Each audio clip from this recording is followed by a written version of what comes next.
The blade pressed cold against my throat the moment I opened my apartment door. "He thinks he can hide you," the masked man whispered. My hands flew to my swollen belly, 7 months pregnant with Casimiro Valdanese's child, the most feared Italian mafia boss in the northeastern corridor. They dragged me bleeding into a black van. My phone shattered on concrete, the unsent text glowing in broken pixels. "I'm pregnant. They're coming." For 28 weeks I'd hidden this secret, terrified of what his world would do to an innocent life. Now I was chained in a freezing warehouse while enemy families circled like vultures, bidding on my execution. But what they didn't know, what no one knew, was that Casimiro had been watching me from the shadows for months. He knew about the baby. He'd known since week 12, when I whispered the truth to my best friend in a coffee shop he owned. And the moment my location went dark, he activated every soldier, every contact, every blood debt owed across 5 states. They thought they'd taken leverage. They'd actually just signed their own death warrants. Because Casimiro Valdanese doesn't negotiate. He annihilates.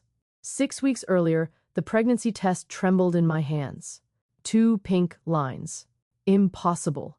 I was 47 years old, a federal prosecutor who'd spent 20 years putting men exactly like Casimiro behind bars. This wasn't supposed to happen.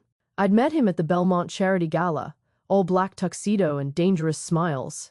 He'd introduced himself as a real estate developer. I should have known better.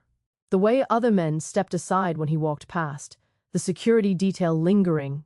At the edges, I'd prosecuted enough mobsters to recognize the signs. But that night, champagne fizzing in my veins and his storm-gray eyes fixed. On me, like I was the only woman in the room, I'd let myself pretend. One night, just one night of not being the prosecutor, the divorcee, the woman, whose biological clock had supposedly stopped ticking years ago. When I found out who he really was, Casimiro Valdanese, the Italian crime boss, who controlled everything from Newark to Boston, I deleted his number, changed my routine, buried myself in casework. And when I took that test 6 weeks ago, standing in my bathroom at 3 a.m, I knew I could never tell him. His world devoured innocence. It would swallow my baby whole. Now, chained to a rusted pipe in a freezing warehouse, blood trickling down my temple, I understood how foolish I'd been to think I could hide. The masked man who dragged me here circled like a shark, his boots echoing on concrete. "Casimiro's weakness," he said, his accent Eastern European. "Kovac family, probably. That's what you are." He got careless, started watching you, protecting you from the shadows like some lovesick fool. My hands instinctively covered my belly. 7 months. The baby kicked hard against my palm, as if sensing my terror. "He doesn't know about this," I whispered. "I mean, nothing to him." The man laughed, cold and sharp. "He's known since week 12, sweetheart. That coffee shop where you told your friend? He owns it. Every word recorded. Every ultrasound appointment tracked. You think you were hiding, but he's been 1 step ahead the entire time." The revelation hit me like ice water. He knew. For 4 months, Casimiro had known, and he'd said nothing. Just watched. Protected. Waited. My legal mind raced through the implications. This pregnancy wasn't a secret anymore. It was leverage. A target. A death sentence. Another man entered, younger, wearing Santini crew colors. They'd formed an alliance. 2 rival families united by their hatred of Casimiro. "The auction starts in 3 hours," he said. 5 families bidding on her execution. "Winner gets to send him her head." My breath came in short gasps. The baby kicked again, harder this time, and pain radiated through my abdomen. Too early. It was too early. "Please," I heard myself say, hating the weakness in my voice. "The baby's innocent. Let me—" "The baby proves he's mortal," the Kovac man interrupted. "That's why it has to die with you." They left me alone in the darkness, and I closed my eyes, whispering promises to the life inside me. Promises I didn't know if I could keep. Listen, if you're already hooked on today's story, and you can't wait to hear what happens, and I know you can't wait because this one is wild, then do these 2 things right now. Like and subscribe so you catch tomorrow's equally amazing story and comment below with where you're watching from. I want to know because seeing all your locations reminds me that stories connect us all, no matter the distance. Casimiro's fist connected with the trader's jaw, and teeth scattered across the floor of his private office. When did they take her? His voice was glacier cold, lethal in its calm. The man, one of his own soldiers, spat blood. 2 hours ago. I swear, boss. I didn't know they'd... The second punch silenced him. Casimiro didn't raise his voice. He never needed to. 25 years building his empire had taught him that true power whispered. You've been feeding information to the Kovacs for 6 months. Bank transfers from Prague, your daughter's new apartment in Vienna. He circled the man, each word precisely placed. Did you think I wouldn't notice? His underboss, Marco, stood by the door, silent and deadly. The room smelled of leather, expensive scotch, and fear. Casimiro pulled out his phone, swiping to the last location ping from Thessaly's apartment. The signal had died at 6:47 p.m. 43 minutes of her being in their hands. 43 minutes of wondering if she was bleeding, if the baby, his daughter, the ultrasound had confirmed, was in distress. He'd watched Thessaly for months before that night at the gala. The brilliant prosecutor with auburn hair and a spine of steel, who'd almost brought down his rival's organization single-handedly. She was supposed to be reconnaissance. Instead, she'd become everything.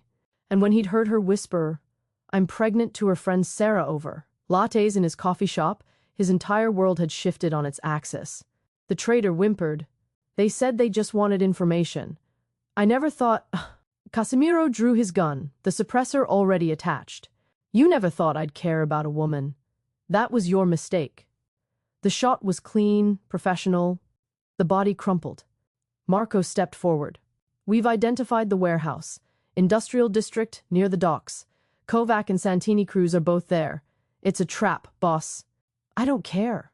Casimiro was already moving, pulling on his tactical jacket, checking ammunition.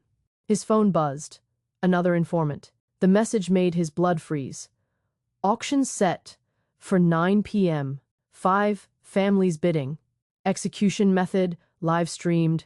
3 hours. He had 3 hours to tear apart 2 crime families and reach the woman, who'd somehow slipped past every defense he'd spent a lifetime building. The woman carrying his child, his heir, his everything.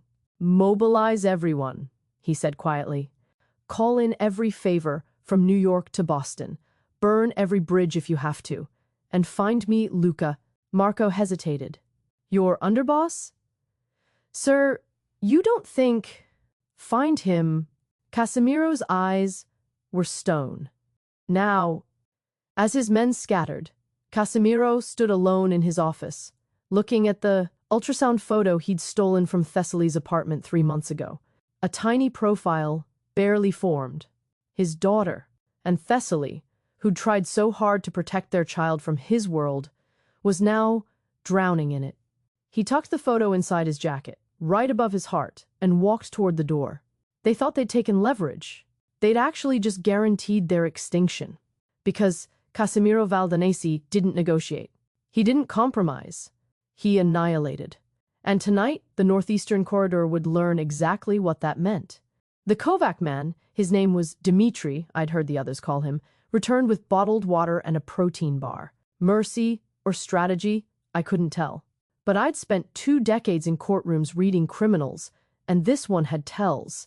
The way his eyes shifted when the Santini crew member challenged his orders. The defensive set of his shoulders when they discussed splitting the auction money. Thank you, I said softly, letting vulnerability coat my voice.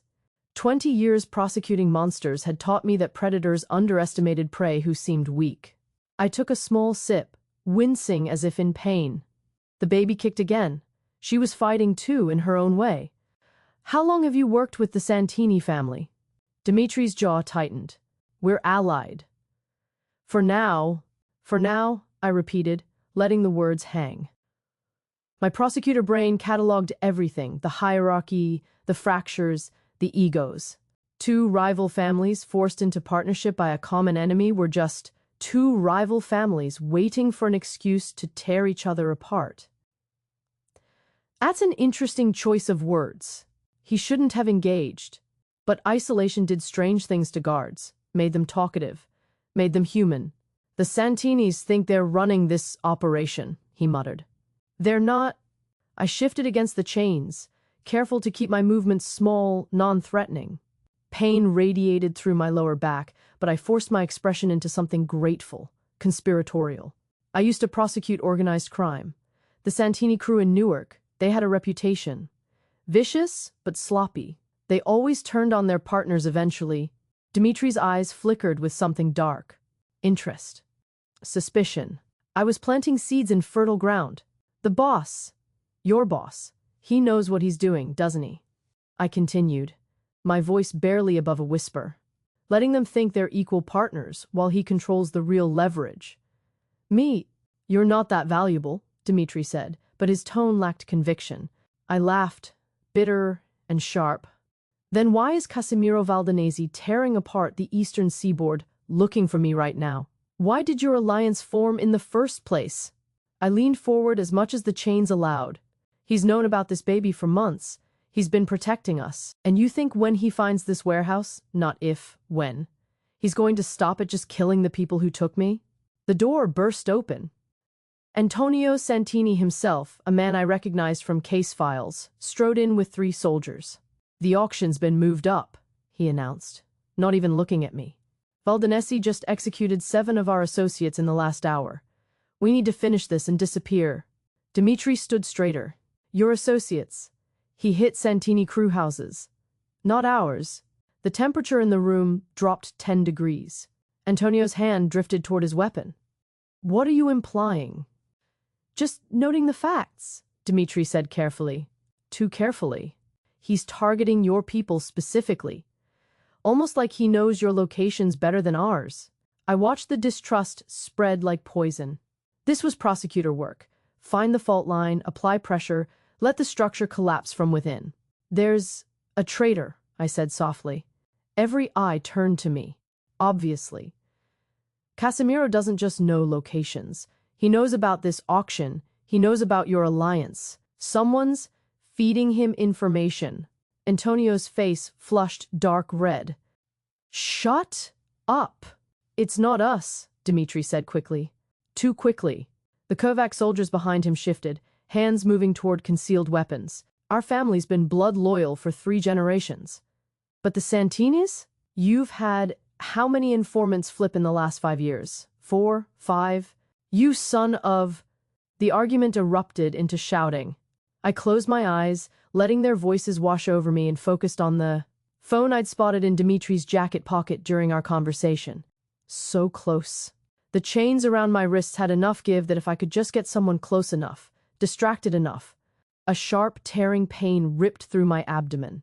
Not the baby kicking, something worse. I gasped, doubling over as far as the restraints allowed. Warm liquid spread down my thighs. She's bleeding, one of the Santini soldiers said, his voice uncertain. Boss, she's bleeding a lot. The room fell silent. Through the haze of pain, I saw Dimitri's face go pale. The baby, if she loses it before the auction, then she's worthless. Antonio grabbed my face, forcing me to look at him. But Valdanese won't know that until it's too late. We proceed as planned. Another contraction. Too early, too strong. I bit down on a scream. 7 months?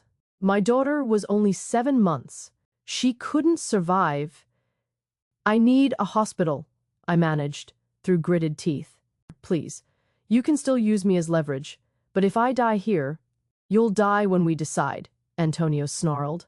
But Dimitri was staring at the blood pooling beneath me, and I saw calculation in his eyes. A dead hostage was worthless. A suffering hostage might draw Casimiro out faster, but it also might cost them their only bargaining chip. The alliance was fracturing in real time, and my body was betraying me at the worst possible moment.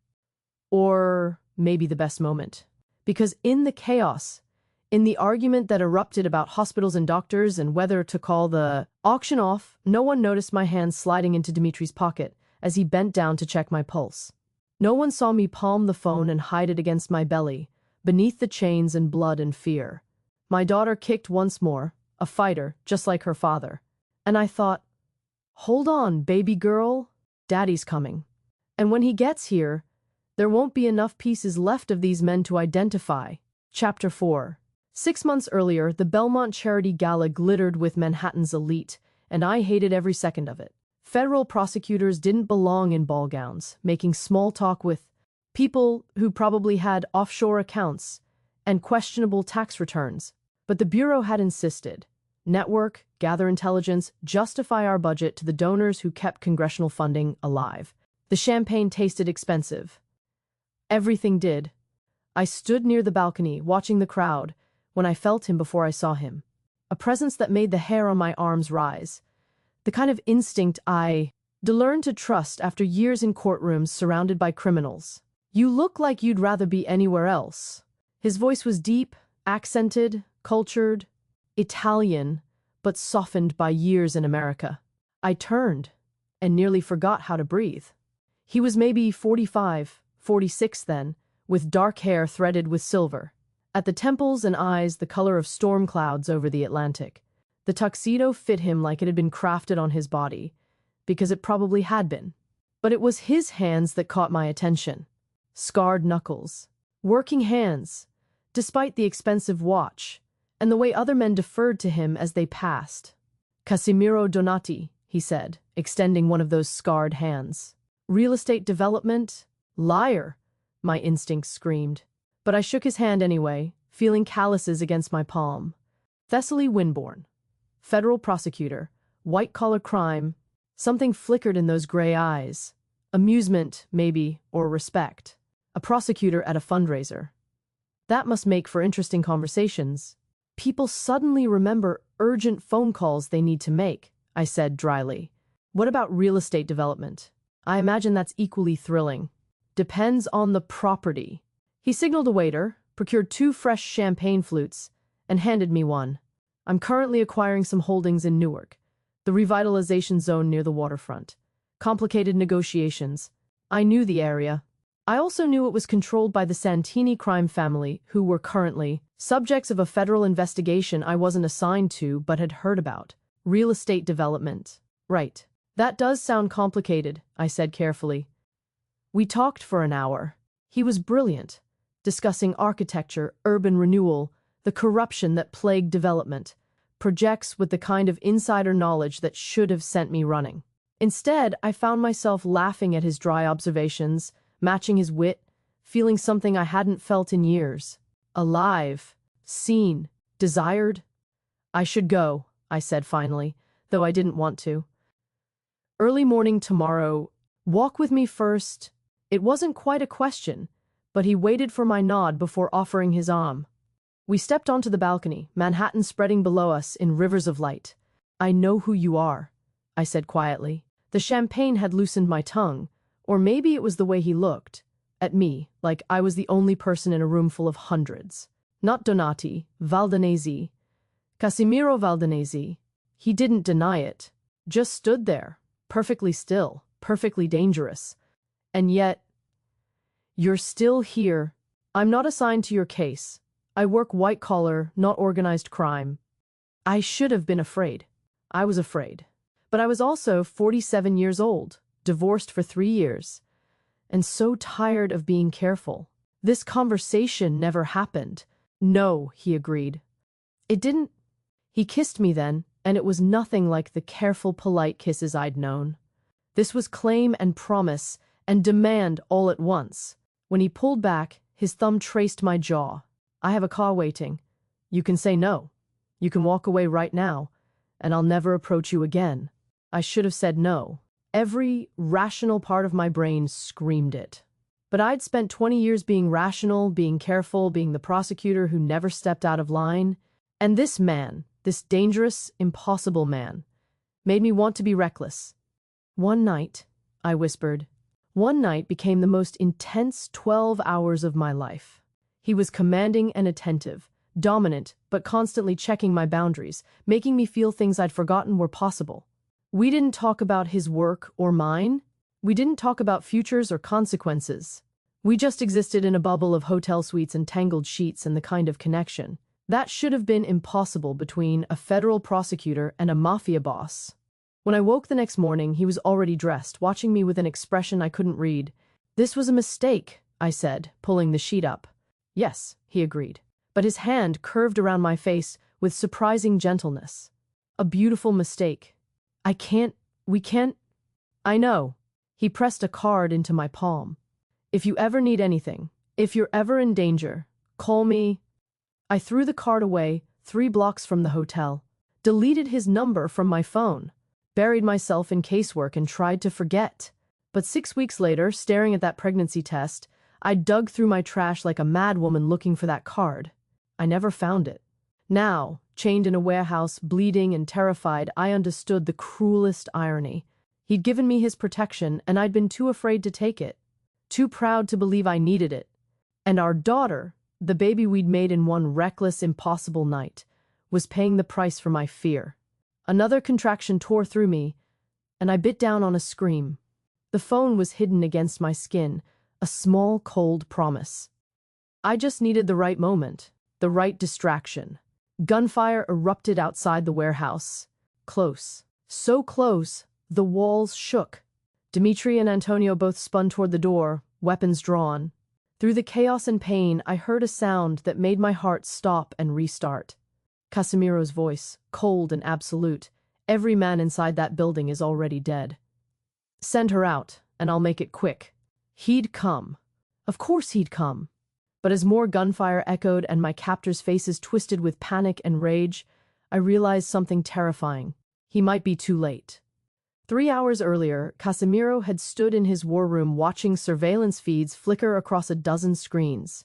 His most trusted men surrounded him: Marco, his head of security, Vincenzo, his financial controller, and Luca, his underboss of 15 years, the man who'd stood beside him through wars, betrayals, and the brutal climb to power. "The warehouse is heavily fortified," Marco said, pointing to thermal imaging.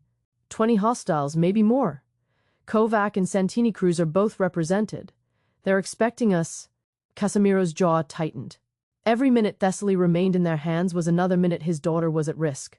7 months. Premature, but viable if they could get to a hospital fast enough. If she was still alive. If they hadn't already. He cut off that thought with surgical precision. Emotion was a luxury he couldn't afford. "Not yet, Luca," he said quietly, not turning from the screens. "You've been quiet." His underboss shifted behind him. Luca was 42, a loyal soldier who'd earned his position through blood and strategy. Casimiro had trusted him with his life countless times.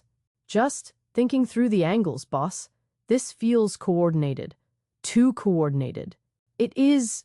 Casimiro finally turned, and something in his expression made the room go still. 2 rival families forming an alliance. Knowing exactly when Thessaly would be vulnerable. Knowing about the baby I've kept hidden from everyone except my innermost circle. He let the silence stretch, watching faces. Someone close to me has been feeding them information for months. Marco's hand drifted toward his weapon. Vincenzo's face went pale. But Luca's expression was carefully neutral.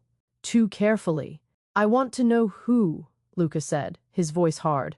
"I'll personally tear them apart." Casimiro moved with the speed that had kept him alive for 48 years. One moment he was across the room, the next, his gun was pressed under Luca's chin. "Will you?" The war room erupted. Soldiers drew weapons, loyalties fracturing in real time. But Casimiro's eyes never left his underboss's face. The coffee shop where Thessaly told her friend about the pregnancy. "You were the one who recommended I buy it. Said it was a good investment. It was." "The prenatal clinic she visits. You suggested the security detail watching that block. Very thorough. Almost like you wanted to make sure someone else could track her movements, too." Casimiro's voice was glacier calm, but his finger tightened on the trigger.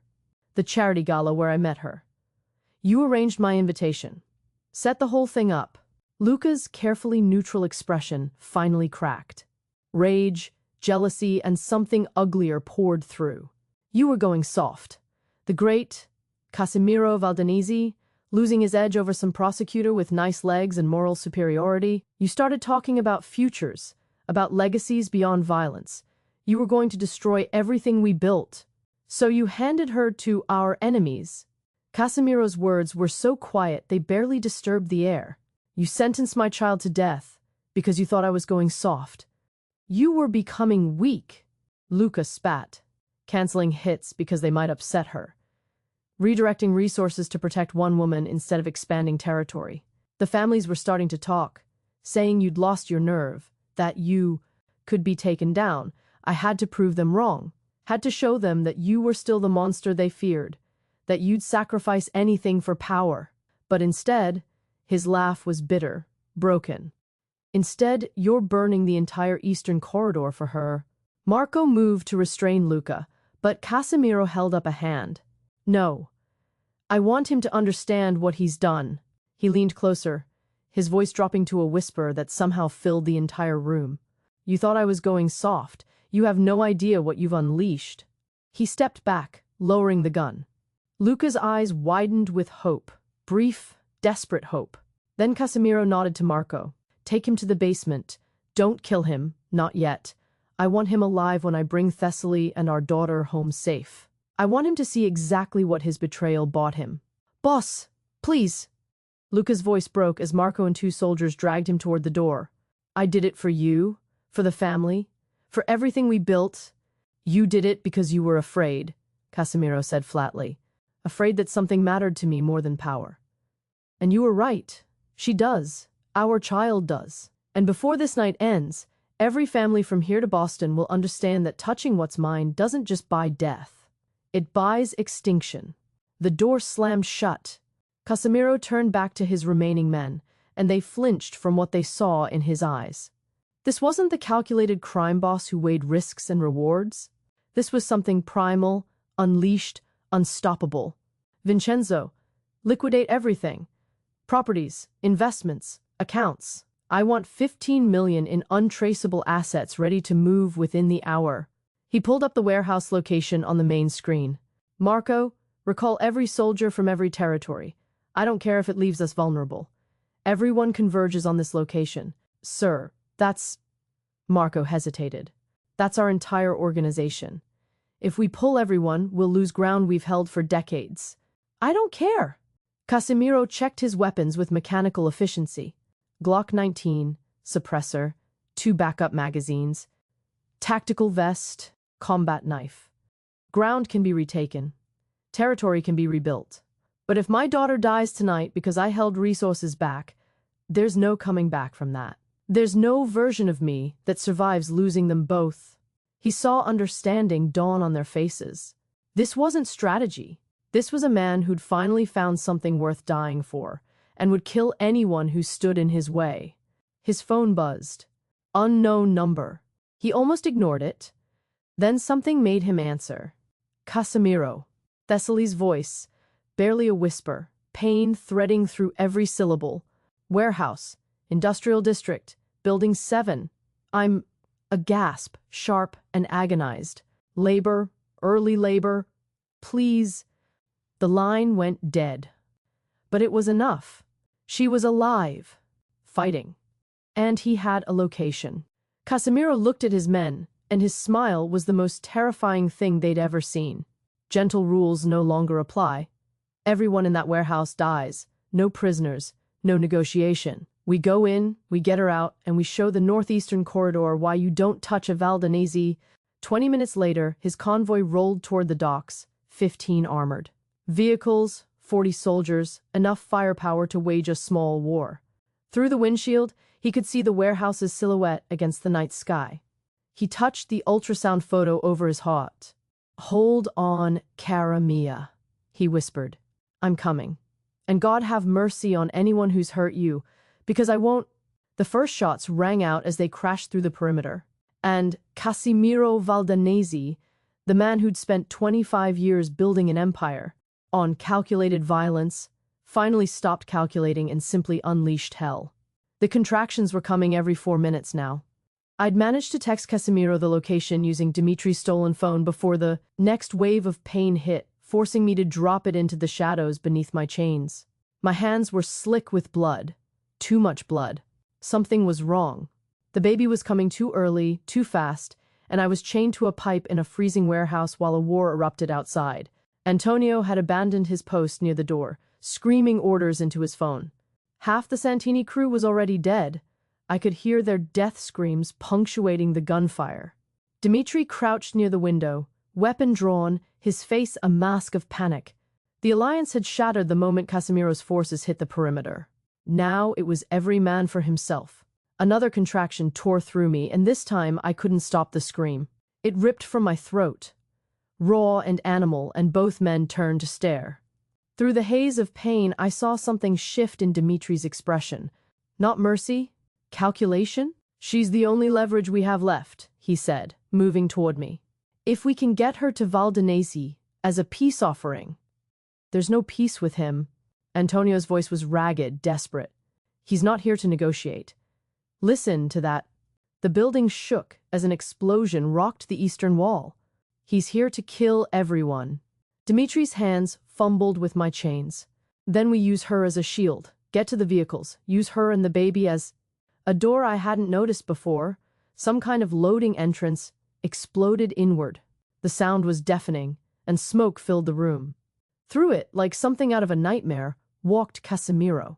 He was covered in blood. Not his. I could tell by the way he moved, fluid and controlled, a predator in his element. The gun in his hand was steady, and his gray eyes swept the room with lethal focus before landing on me. For one heartbeat, his mask cracked. I saw terror, relief, rage, love, everything he usually kept locked away, flash across his face. Then the mask slammed back down, and he was the monster again. Step away from her. His voice was dead calm. The most terrifying sound I'd ever heard. Antonio raised his weapon. We had a deal with Luca. He said, Luca's currently chained in my basement, begging for death. I'm not giving him... Casimiro didn't even look at Antonio. His eyes were fixed on me, cataloging injuries. You have 3 seconds to drop your weapons and run. After that, you don't get to run. You're outnumbered. Dmitri started. The shot was impossibly fast. Dmitri's gun clattered to the floor as he grabbed his shoulder, screaming. Casimiro still hadn't looked away from me. 2 seconds. Antonio bolted. Smart man. Dmitri tried to follow, stumbling and bleeding. I didn't see what happened to them after that because another contraction hit and my vision went white. Then Casimiro was there, his bloodied hands surprisingly gentle as they worked the chains. Thessaly. Cara, look at me. His accent was thicker now, stress bleeding through. How long between contractions? 4 minutes. I gasped as he freed my wrists, and I collapsed against him. He caught me easily, and God, even covered in blood and ash. He smelled like safety. Something's wrong. Too much bleeding. She's too early. Shh. He was checking me with clinical efficiency, and I realized he'd done this before. Emergency field triage. His face went pale as his hands came away red. Marco. He shouted, get the medical team in here now. Tell them possible placental abruption. Approximately 28 weeks gestation. 28 weeks. Not enough. Not nearly enough for a baby to survive without serious intervention. Tears streamed down my face as he lifted me, cradling me against his chest. I tried to keep her safe, I whispered. I know. He was moving fast through smoke and bodies, and I closed my eyes against the carnage. This was his world. This was what I'd tried to protect our daughter from. I know you did, Cara, but you should have told me. You should have trusted me. Your world kills innocent things. Another contraction. Closer this time. 3 minutes, maybe less. I couldn't let it kill her. If this story resonated with you, then hit that subscribe button right now. And do me a favor, drop a comment below telling me where you're watching from, because tomorrow I'm bringing you another story that's just as wild. Just as unbelievable as this one. Trust me, you won't want to miss it. My world... His voice broke, raw with emotion I'd never heard from him. My world would burn itself to ash before letting anything happen to either of you. Don't you understand that yet? We burst through into the night air. An armored ambulance waited, back doors open, and a medical team swarmed us. They tried to take me from Casimiro's arms, but he wouldn't let go. Not until they'd loaded me onto a gurney and started 4S did he finally release me, and even then, his hand stayed locked with mine. "She's crashing," a paramedic said, BP dropping. "Baby's in distress. We need to get to the hospital now, but it's 15 minutes. You have 5. Casimiro's voice cut through the chaos like a blade. "I don't care what laws you break or whose cars you run off the road. You have 5 minutes to get her to St. Catherine's trauma unit. Fail, and you pray you die in the crash, because what I'll do to you will be worse." The ambulance lurched into motion. Through the windows, I saw the warehouse burning behind us, flames reaching toward the sky. How many dead? How many families destroyed? All because I'd been too afraid to trust the monster who was now pressing my knuckles to his lips, whispering promises in Italian I couldn't understand but felt in my soul. "The baby," I started, "will survive." It wasn't hope in his voice. It was command, as if he could demand the universe bend to his will. "You both will. I've already lost too much in my life to lose you now." Another contraction, and this time I felt something tear inside. The paramedic's face went white. "She's hemorrhaging. We need to deliver now, but we can't do it in transit." "Then stop." Casimiro was already moving, and the driver obeyed without question. "Here. Now. Do whatever it takes." "Sir, the baby's not viable at 28 weeks without—" "Then you make her viable." He shed his tactical vest, revealing the shoulder holster, the scars, the life of violence he'd lived. But his hands, when they touched my face, were achingly gentle. "Look at me, Thessaly. Stay with me. You don't get to leave. Not when I just found you." "I'm scared," I whispered, as they prepped for emergency delivery in the back of an ambulance on a dark road.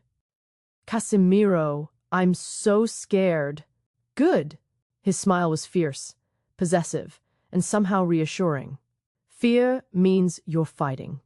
So fight. For her, for us. For the life we're going to build where no one ever touches our family again." The pain was everywhere, consuming, endless. But through it, I held on to his voice, his hand, his absolute refusal to let me go. And when I heard it, that tiny, furious, impossible cry, I knew that our daughter was as stubborn as her father. "She's breathing," the paramedic said, wonder in his voice.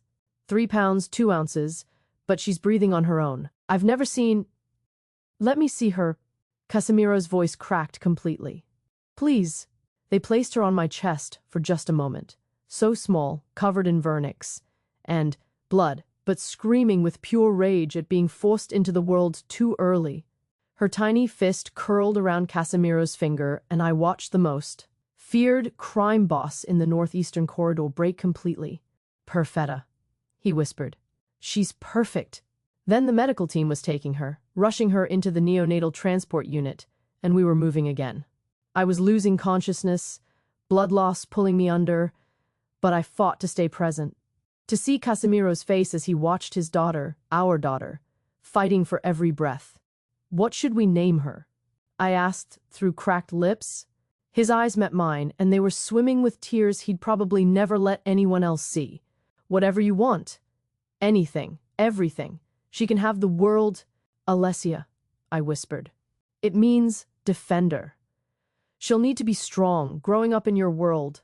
"Our world," he corrected fiercely. "And she'll never fight alone, never be unprotected. I swear on everything I am, Thessaly, our daughter will know safety, will know love. Even if I have to tear apart every family from here to California to guarantee it." The darkness was pulling me down, but I smiled. "I believe you." "Stay awake." His voice turned desperate, commanding. "Thessaly, you don't have permission to leave. You hear me? I need you. Alessia needs you. Stay." But the darkness won. The last thing I heard was his voice breaking my name, and the distant wail of our daughter, both of them demanding I come back. So I would, because Casimiro Valdanesi didn't negotiate, didn't compromise, and didn't lose. And neither would I. I woke to sterile white lights and the steady beep of monitors. My body felt hollowed out, aching in places I didn't have names for. For one terrifying moment, I couldn't remember where I was or why. Then it all crashed back. The warehouse, the blood, Alessia's tiny cry. She's awake. Marco's voice, somewhere to my left. Boss, she's awake. Casimiro appeared in my field of vision instantly, as if he'd been hovering just out of sight. He looked like hell, still wearing the blood-stained tactical gear, his face haggard with exhaustion and stress lines I hadn't seen before. But when his eyes met mine, relief transformed him. Thessaly. My name was a prayer on his lips. His hand found mine, careful of the IV lines. 3 hours. You've been out for 3 hours.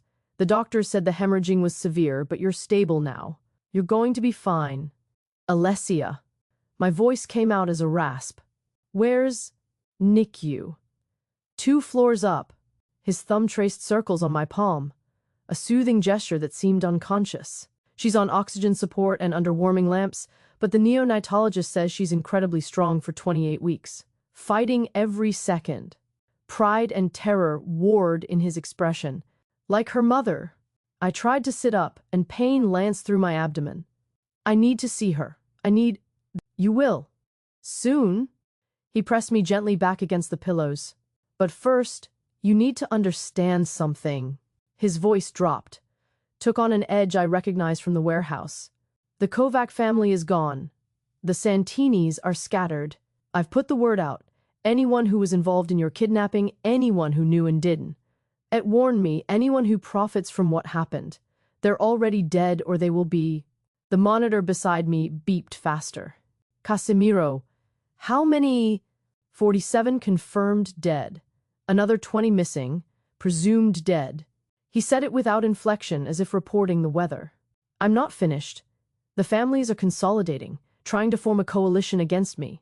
They're saying I've gone mad, become unpredictable, that I'm too dangerous to let live. Have you? I searched his face. Gone mad?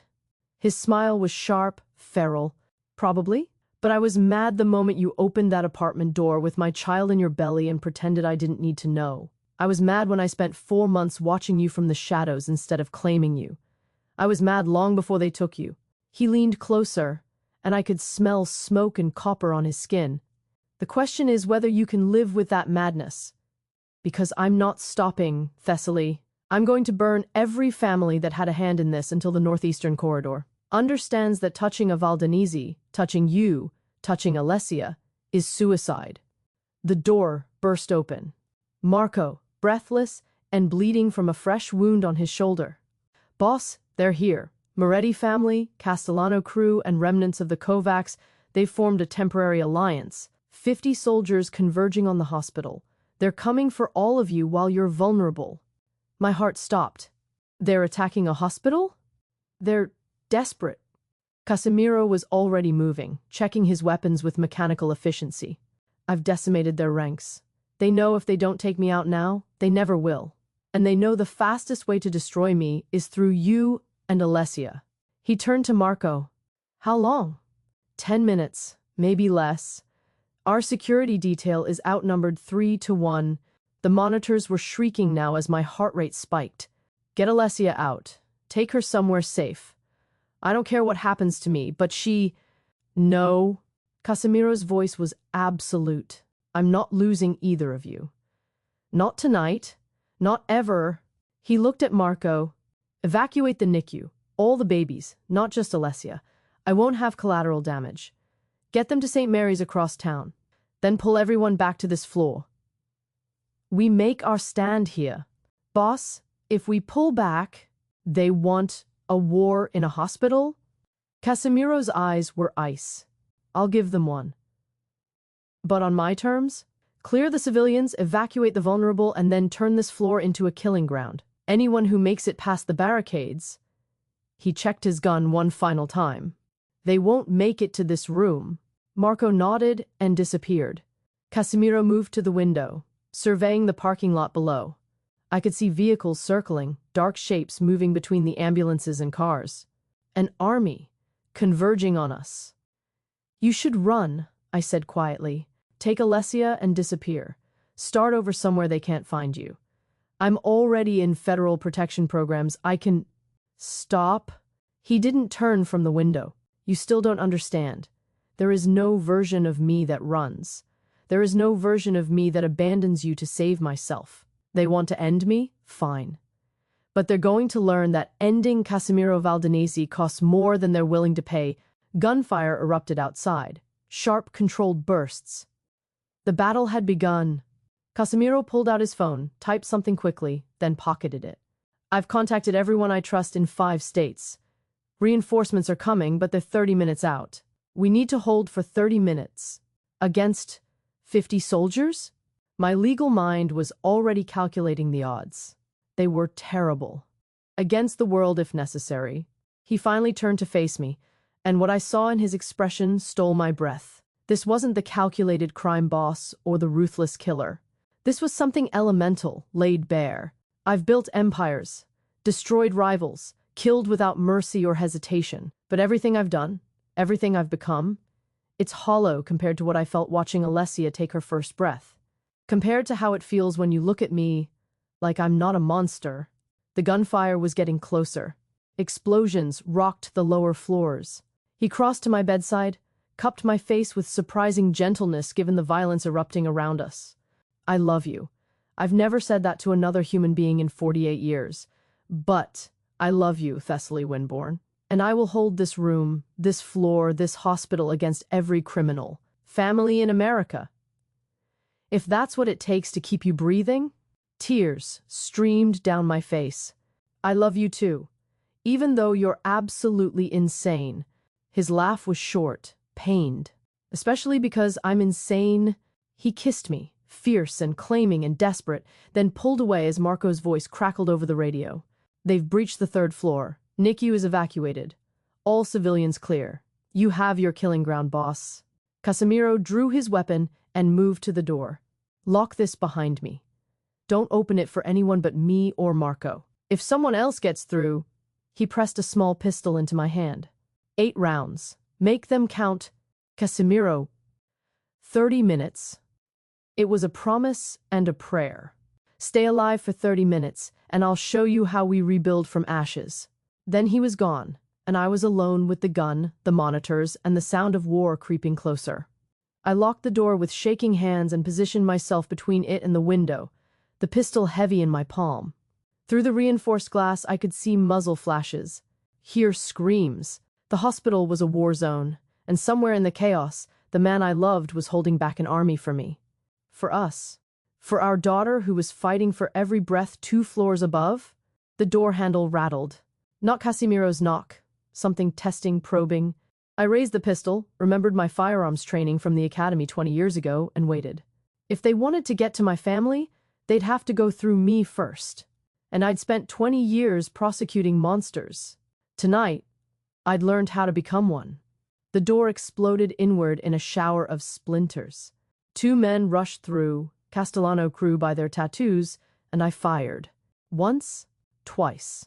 The training came back, like muscle memory, and both men went down. But there were more behind them, and I only had 6 rounds left. Then Casimiro was there, appearing like a ghost from the smoke-filled hallway. His movements were economical, brutal, every shot precise, every strike lethal. 3 more bodies hit the floor in as many seconds. He moved to stand between me and the door, a human shield, and I realized with terrible clarity what he'd meant. He wasn't just holding this room. He was willing to die doing it. How many left? I asked, ejecting my spent magazine with shaking hands.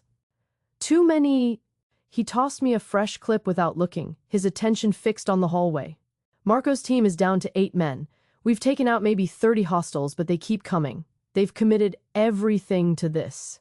My phone, his phone actually, the one he'd left on my bedside table, buzzed. I grabbed it, expecting Marco. Instead, I saw a video call request from an unknown number. Something made me answer. A face I recognized from federal case files filled the screen.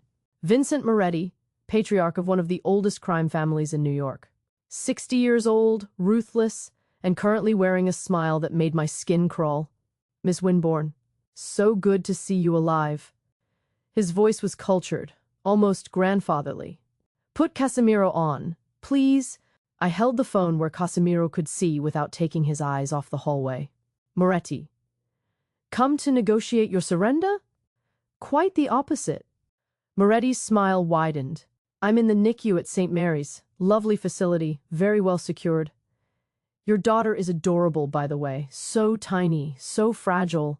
The world stopped. Casimiro's face went completely blank, the most terrifying expression I'd ever seen on him. When he spoke, his voice was barely human. If you've touched her, she's perfectly safe. For now. Moretti adjusted his phone, and I saw Alessia's incubator behind him, surrounded by armed men. Here's what's going to happen. You're going to walk out of that hospital room, unarmed, alone. You're going to get in the vehicle we send, and you're going to come answer for the 47 men you killed tonight. You do that, and your daughter lives. She'll grow up in foster care, never knowing her father was a monster, but she'll live. And if I refuse, but I could already see it in Casimiro's eyes. He was going to do it. Then I disconnect her oxygen. And you get to listen to her die over this phone call while knowing you could have saved her. Moretti's smile never wavered. You have 5 minutes to decide. The van will be at the north entrance. Come alone, or she stops breathing. The call ended. Casimiro stood frozen, and I saw 25 years of ruthless survival instinct warring with 3 hours of being a father. The calculus was simple and horrible. His life for Alessia's. His empire, his freedom, his existence, all traded for a 3-pound premature baby who might not even survive the month. You can't, I said desperately. They'll kill you the moment you're in that van, torture you. Make an example. I know. He was already removing his weapons, placing them methodically on the bed. But she's my daughter, and I made her a promise. Your reinforcements are coming. 30 minutes, you said. We can hold out, we can... They'll kill her in 5. He cupped my face, and I saw tears tracking through the blood and smoke residue.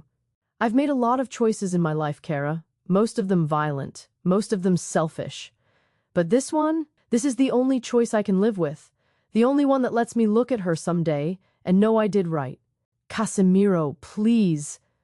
I was sobbing now, grabbing his tactical vest. There has to be another way. We can call the FBI, we can...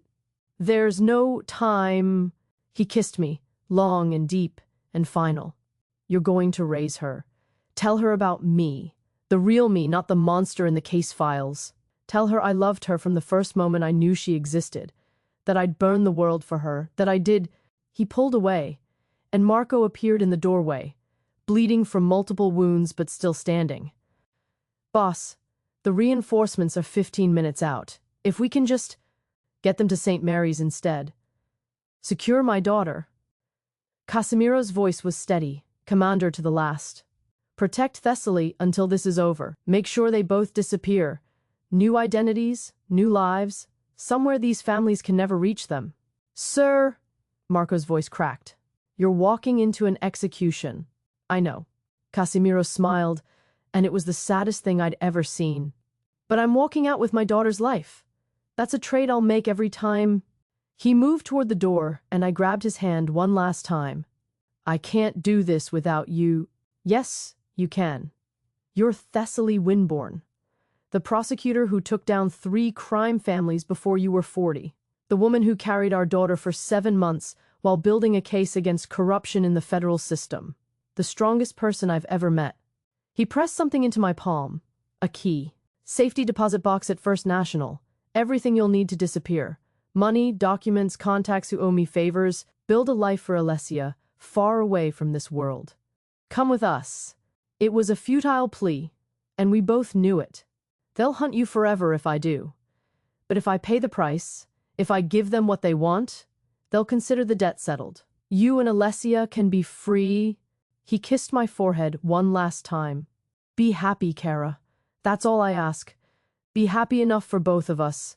Then he was walking away down the smoke-filled hallway toward the north entrance and the van waiting to take him to his death. Marco started to follow, but Casimiro held up a hand. Stay with them. That's an order. I watched him disappear into the smoke, this impossible man who'd burned his empire to ash for a woman and child he barely knew. The man I loved. The father of my daughter. Walking calmly toward execution because it was the only way to save us. No. The word ripped from my throat. No, we're not doing this, Marco, your reinforcements. How many men? 60. Maybe more. Every crew still loyal to the boss across 3 states. How long until they reach St. Mary's if we redirect them now? 10 minutes. But Ms. Winborn, Moretti said 5. Moretti lied. My prosecutor brain was working again, cutting through the emotion with cold logic. He won't kill Alessia until he has Casimiro. She's leverage, and dead leverage is useless. That gives us a window. I grabbed Marco's radio. How many of your men are still operational in this hospital? 8. But they're injured, low on ammunition. They don't need to fight. They need to be a distraction. I was moving now, ignoring the pain in my body, years of courtroom strategy clicking into place. We make Moretti think Casimiro is still coming. Buy time for the reinforcements to reach St. Mary's and extract Alessia. Once she's safe, Casimiro doesn't have to trade himself. Marco stared at me. That's actually brilliant. But how do we stall? I grabbed Casimiro's phone and hit redial on Moretti's number. When his face appeared, I smiled. The same smile I'd used facing down defense attorneys for 20 years. Mr. Moretti. I'm afraid there's been a complication. Casimiro's on his way, but we need 20 minutes to clear the police presence outside the north entrance. Unless you want this to turn into a federal incident with witnesses, Moretti's eyes narrowed. I said 5 minutes.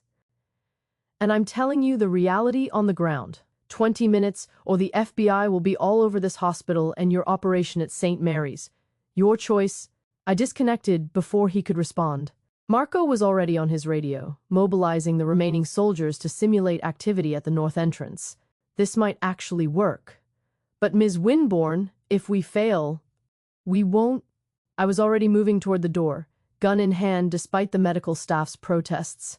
Because I've spent my entire career outmaneuvering criminals, and I'm not about to let one take my family. Now help me find Casimiro before he reaches that van and tell me every detail of St. Mary's NICU layout. We've got 10 minutes to save our daughter and stop the man I love from committing suicide. Our daughter? Marco's surprise was evident. I'm raising her with him or spending the rest of my life making sure everyone involved in tonight answers for it. Either way, she's ours. Now move. We ran through smoke and bodies in chaos, racing against a clock that had already started counting down. But for the first time since that blade pressed against my throat, I felt like we had a chance. Because Casimiro Valdanisi might not negotiate. But Thessaly Winborn did. And I'd just bought us the time we needed to win. Chapter 9. We found Casimiro 3 corridors away from the north entrance, standing perfectly still in the smoke, like he was already a ghost. When he heard our footsteps, he spun, weapon rising, then froze when he saw me. What the hell are you doing out of that room? His voice was raw, torn between fury and fear. Thessaly, you're barely stable. You can't. I bought us 20 minutes. I was breathless from running, pain radiating through my abdomen, but adrenaline kept me moving. Told Moretti you needed time to avoid police presence. Marco's reinforcements are 8 minutes from St. Mary's. If they can extract Alessia before the deadline, he'll kill her the moment he realizes it's a stall. But I could see hope warring with despair in his eyes. Thessaly, you can't outmaneuver him. He's been doing this for 40 years, and I've been prosecuting men like him for 20. I grabbed his tactical vest, forced him to look at me. You taught me something tonight. You don't negotiate. You don't compromise. Well, neither do I. Not when it comes to our daughter. Not when it comes to you. Marco's radio crackled. Boss, our teams have St. Mary's surrounded. NICU is on the 4th floor, east wing. Moretti has 12 men inside, but we've got 40 outside, and they don't know we're there yet. Casimiro's mind was already working. I could see it. Calculating angles, assessing risks. The crime boss resurging even as the desperate father warred with duty. Simultaneous breach. 4 entry points. Moretti will have Alessia's incubator rigged, probably with a remote dead man's switch. We need to take him alive and conscious long enough to disarm whatever he's set up. Or we let him think he's won, I said quietly. You get in that van, let them take you. But Marco's team follows at a distance. Once they think they have you secured, They'll relax their guard at St. Mary's. That's when your men hit the NICU. You're suggesting I actually turn myself over? Casimiro stared at me like I'd lost my mind. Thessaly, you'll have a tracker. Backup. And the element of surprise when they think you've surrendered. I pulled out his phone, showing him the map Marco had pulled up. There are only 3 routes from here to wherever they're taking you. Your reinforcements can set up ambush points along all 3. The moment Alessia is safe, they extract you. It was insane. Risky beyond measure. But I watched Casimiro's expression shift as he saw the strategy, the way it used their own assumptions against them. You really were a federal prosecutor, he said with something like awe. Top of my class. Now stop wasting time and get ready to be captured. I grabbed Mako's radio. This is Thessaly Winborn. I need 3 teams positioned along routes 7, 12, and 15 from this hospital. The moment, and I mean the exact moment, we confirm the NICU package is secure, you move on the transport vehicle. Overwhelming force, no hesitation. Are we clear? A chorus of confirmations crackled back. Casimiro was staring at me with an expression I couldn't quite read. Pride, fear, love, all tangled together. If this goes wrong, it won't. I kissed him hard, tasting smoke and blood and desperation, because we're both too stubborn to lose. Now go get captured. I'll coordinate the extraction from here. He pulled a small device from his pocket, a GPS tracker no bigger than a pill. Swallow this before they get you to the van, Marco instructed. It'll pass into your system, untraceable by their scanners. We'll know exactly where you are every second. Casimiro pocketed it, then turned back to me one more time. If I don't make it out, you will... I wouldn't let him finish that thought. Couldn't. Because our daughter needs her father. And I need you. So you survive whatever comes next. That's not a request. His smile was fierce, possessive. Yes, ma'am. Then he was walking toward the north entrance, hands raised in surrender. And I was collapsing against Marco as my legs finally gave out. Get me to a vantage point where I can coordinate this, I gasped. And someone get me more pain medication because I'm not passing out until my family is safe. Marco half-carried me to an empty surgical observation room with monitors showing security feeds from across the hospital. I watched Casimiro emerge from the north entrance, watched the van pull up, watched 4 heavily armed men surround him and search him roughly before forcing him inside. Tracker's active, Marco confirmed, pulling up a map on his tablet. They're taking Route 12. Teams in position. Tell them to hold. My hands were shaking as I grabbed the radio. Not until Alessia is out. St. Mary's team. What's your status? In position. Ready to breach on your mark? I watched Casimiro's tracker move through the city streets. Watched the van carrying the man I loved drive toward whatever dark hole they'd prepared for him. Every instinct screamed to give the extraction order now, but if we moved too soon, Moretti would have time to hurt Alessia. Timing. Everything depended on timing. Miss Winborn. Marco's voice was gentle. You're bleeding again. You need medical attention. I didn't take my eyes off the monitors. Casimiro's van was slowing, pulling into what looked like an industrial area. The perfect place for an execution. How long until they reached the destination? 3 minutes. But our team at St. Mary's needs Moretti distracted. I grabbed Casimiro's phone again, dialed Moretti's number. When his face appeared, I made sure he could see my fear, my desperation. Perfect bait for a predator who thought he'd won. We're ready. Casimiro's in your van. Please, our daughter is perfectly safe as long as your monster cooperates. Moretti's smile was triumphant. I'll even let you watch him die if you'd like. Video call in about 10 minutes, once we've... What? Someone off-screen was speaking urgently. Moretti's face changed, confidence cracking into confusion. What do you mean surrounded? Where did... I disconnected and hit the radio. Now! Breach now! The security feeds from St. Mary's exploded into motion. 60 soldiers pouring through 4 entry points simultaneously, overwhelming Moretti's 12 men in seconds. I watched smoke grenades deploy, saw the tactical team reach the NICU, saw them carefully, so carefully, lifting Alessia's incubator. Package secure. The voice over the radio was triumphant. Baby girl is secure and stable. Hostiles neutralized. Moretti is down but alive. Extraction team, go. Marco shouted into his radio. Boss is at the warehouse on Pier 17. Move now! The monitors showing Casimiro's tracker suddenly showed multiple vehicles converging on his location. I heard gunfire over the open channel, shouting, explosions, then silence that stretched so long my heart stopped. Marco? My voice cracked. Marco, what's happening? Report. Static. Terrible, endless static. Then, we've got him. Boss is secure. Repeat, boss is secure. Some injuries, but ambulatory. 15 hostiles, Kia. We're en route back now. I collapsed against the observation window, tears streaming down my face, entire body shaking with relief and pain and the aftermath of adrenaline. Alessia? Already en route to the NICU here, Marco said softly. Both of them will be here in 10 minutes. You did it, Miss Winborn. You saved them both. We did it.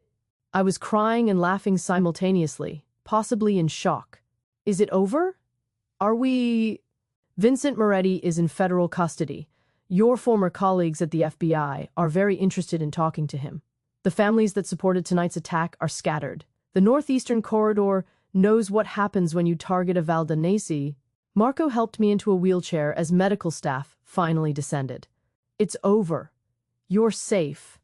9 minutes later, Casimiro burst into my hospital room like an avenging angel. He was covered in fresh blood, sporting what looked like a broken rib and a gash above his eye. But he was alive. He was alive, and he was whole, and he was crossing the room to pull me into his arms with a desperation that spoke louder than words. Never again, he breathed against my hair. Never again do you put yourself in danger like that. Never again do I almost lose you. Agreed. But same goes for you.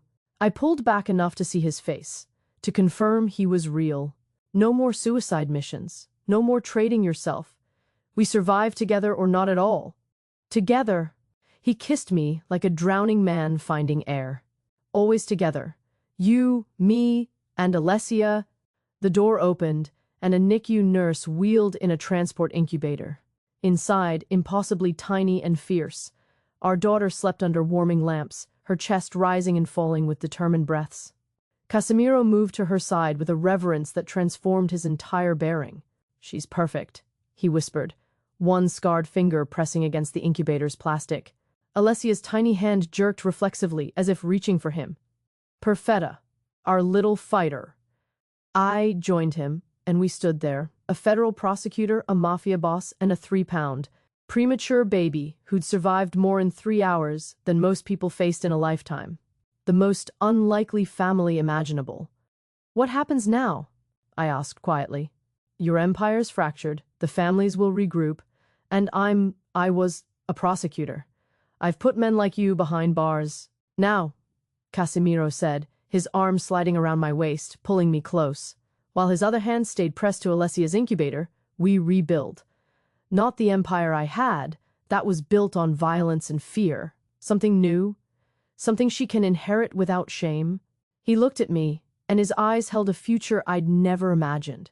I have legitimate businesses, real estate that's actually real estate, investments that don't require bloodshed. We take what's salvageable, walk away from the rest, and build something clean. They'll never let you walk away. But I wanted to believe. God, how I wanted to believe. They don't have a choice. Moretti's in federal custody and will face charges for attacking a hospital and endangering children. The families that supported him are too fractured to mount another assault. And I've made it clear, the first person who comes after my family will watch everything they love burn before they die. His voice was ice. The northeastern corridor has learned its lesson. Now we take our daughter and disappear into the kind of life where her biggest danger is scraped knees and bad report cards. A nurse approached hesitantly. Mr. Valdanese? The doctor says Alessia's vitals are improving. If she continues at this rate, she might be out of critical care within the week. It's honestly miraculous. She's her mother's daughter, Casimiro said, squeezing my waist. Stubborn. Brilliant. Impossible to defeat. 3 months later, I stood in the kitchen of a house overlooking the Pacific, Far from New York, far from the northeastern corridor, far from the life I'd known. Casimiro was in the living room, holding Alessia against his chest while he reviewed quarterly reports from his legitimate business ventures. She was 5 pounds now, healthy and thriving, with his gray eyes and my stubborn chin. The doorbell rang. I tensed instinctively, but Casimiro just smiled and called, "It's open, Marco." His former head of security, now chief of security for Valdenese Property Development, entered carrying files. The Newark project is ahead of schedule. The community center's opening next month. Local press is calling you a philanthropist. Imagine that. Casimiro's smile was wry.